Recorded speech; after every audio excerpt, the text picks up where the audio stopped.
Good to see you guys again. Hope everyone is doing well. Today we're going to talk about the best video setting for the GoPro Hero 8 Black. So a few months ago, I bought a GoPro Hero 8 Black. It was on sale, and I thought I might be able to travel with it after everything calms down a bit during the summer, right? That obviously didn't happen. By the way, at the time of me making this video, the GoPro Hero 8 Black is only at $249. That is a great price in my opinion. I'll leave a link down below if you're interested. Alright, let's get started. So right away in the video menu, there are some presets already in the GoPro Hero 8. These are good to use when you have no idea what's going on. But don't worry, I'll show you guys step by step on how to set up your GoPro and take your GoPro Hero 8 Black video footage to the next level. Also keep in mind that these settings will also work with other GoPros too.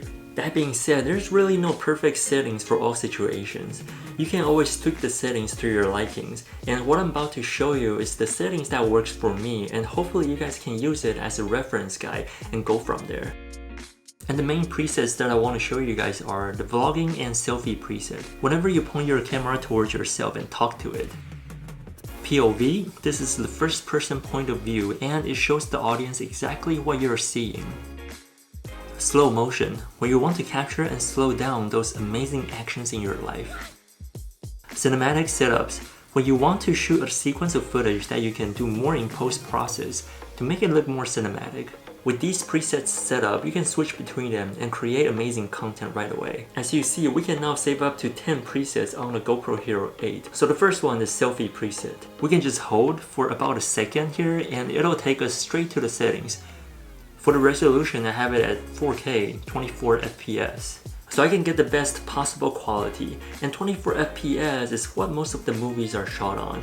And it'll give us a more cinematic and natural look in my opinion. The first line of resolutions has 4:3 aspect ratio, and the bottom portion is the 16:9. Typically video files has an aspect ratio of 16:9, and that's what we'll be using here. Over here for the digital lens, I have it set to linear. Because personally, I don't like the fisheye effect from both sides of the footage whenever I'm vlogging. But if the environment doesn't allow, I can always adjust it accordingly. For the hyper smooth, I have it set to high, so it only crops 10% of my footage, and that's sufficient for most use cases. I also have that on the shortcut menu, so I can adjust it whenever I need to, it depends on the situation, and we'll get into that later. I'll keep the bit rate high, so I can have the most information out of my footage. Do keep in mind that it does take more space on the SD card. I have the shutter speed set to auto, because I don't have an ND filter for my GoPro Hero 8. If you're using an ND filter, make sure you select the shutter speed accordingly in order to get the most out of your GoPro Hero 8. For the exposure value compensation, I have it set to -0.5. Because it's easier to brighten up the shadow in post, if the footage is overexposed, then there's no way to save it. Regarding to the ISO, I have the minimum ISO set to 100 and the max ISO to 800. Since the GoPro is not made for low-light situations, always make sure that the ISO doesn't go past 800. 1600 is probably the highest I go to.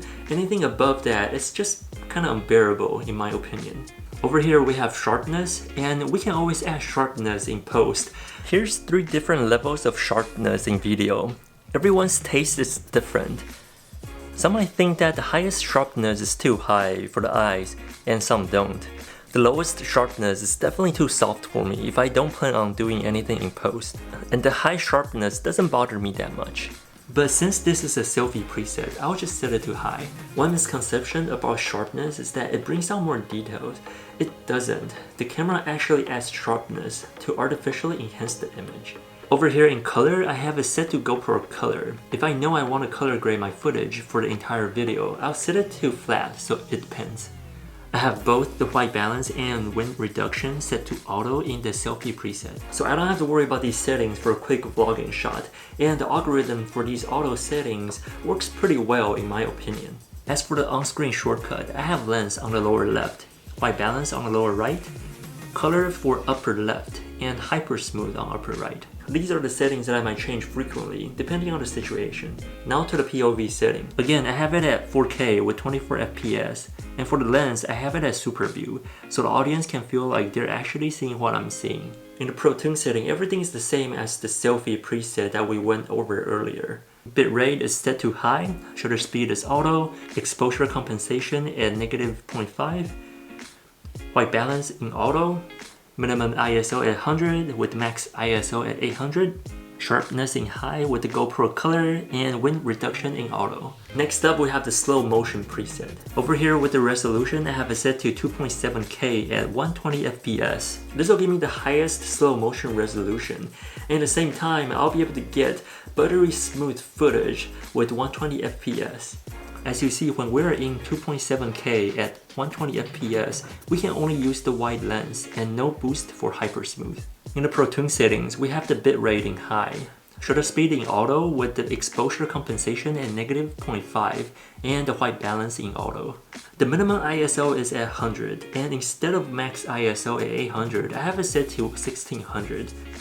Since we're shooting slow motion at 120 FPS, the exposure is relatively short, and the amount of light the sensor sees is very little. So the footage will appear darker, and when a GoPro senses that, it'll bump up the ISO to compensate that, in order to achieve the right exposure. In other words, we need more light, and ISO 1600 is the max that I want to limit on the GoPro, because anything beyond that, the footage is just not as good. As for the rest, I have the sharpness in high with the GoPro color and the wind reduction in auto. Alright, let's get into the cinematic preset. The settings in this preset are gonna be made solely for post-processing, meaning I'm using these settings so I can make the footage better in post. Over here with the resolution, I have it set to 4K 24 FPS. Lens in linear to get rid of that fisheye effect. Bitrate is set to high so we can get the most out of this GoPro.